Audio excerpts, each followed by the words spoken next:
তাকে দেখা যায়, তার সঙ্গে কথা বলা যায়। সত্যি সত্যি ঠাকুরের এই কথাগুলো শুনলে, বিশ্বাস করলে ঈশ্বরকে আমরা পাবই পাব।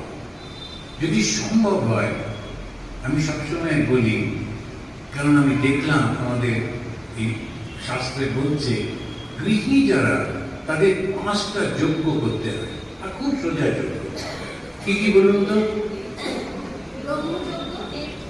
প্রথম হচ্ছে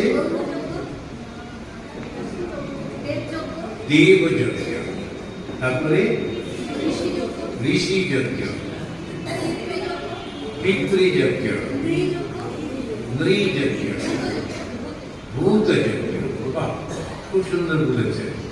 এখন এই 5টা যজ্ঞ করতে হয়।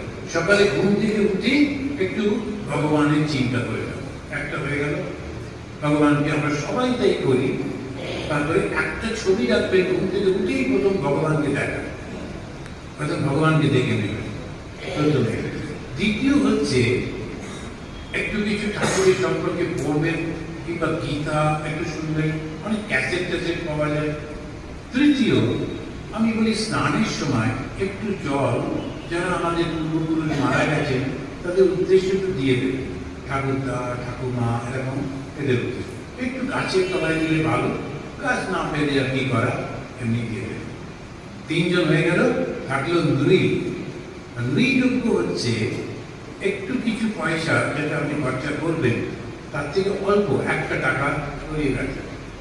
30 দিনে 30টা টাকা হলো, ওইটা নিয়ে গিয়ে কোনো একটা আশ্রমে দিলেন, কিংবা কোনো গরিব মানুষকে দিলেন।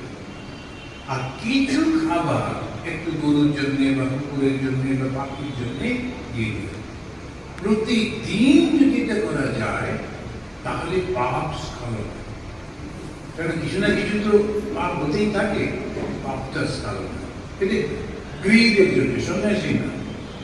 এখন এইটি করলে মনটা শুদ্ধ হয়, 1 আর 2, সারাক্ষণ ঠাকুর আর মায়ের সঙ্গে গল্প, বিশেষ করে মার সঙ্গে।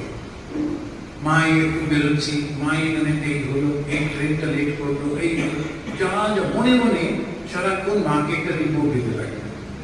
তারপরে বাড়িতে পৌঁছে, যা তোমার কৃপায় বাড়ি পৌঁছে গেছি, ভালো আছে।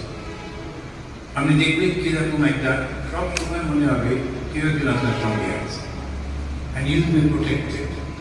মায়ের কৃপায় ঠিক প্রোটেকশনে থাকবে, কিচ্ছু করতে হবে না। সারাক্ষণ মনে হবে, যখন বাড়ি থেকে বেরোচ্ছে, মা বেরোচ্ছি, ওই বাচ্চারা বেরোচ্ছে, মা ওই বাচ্চারা যাচ্ছে, একটু খেয়াল রাখো। সারাক্ষণ যদি করতে পারেন,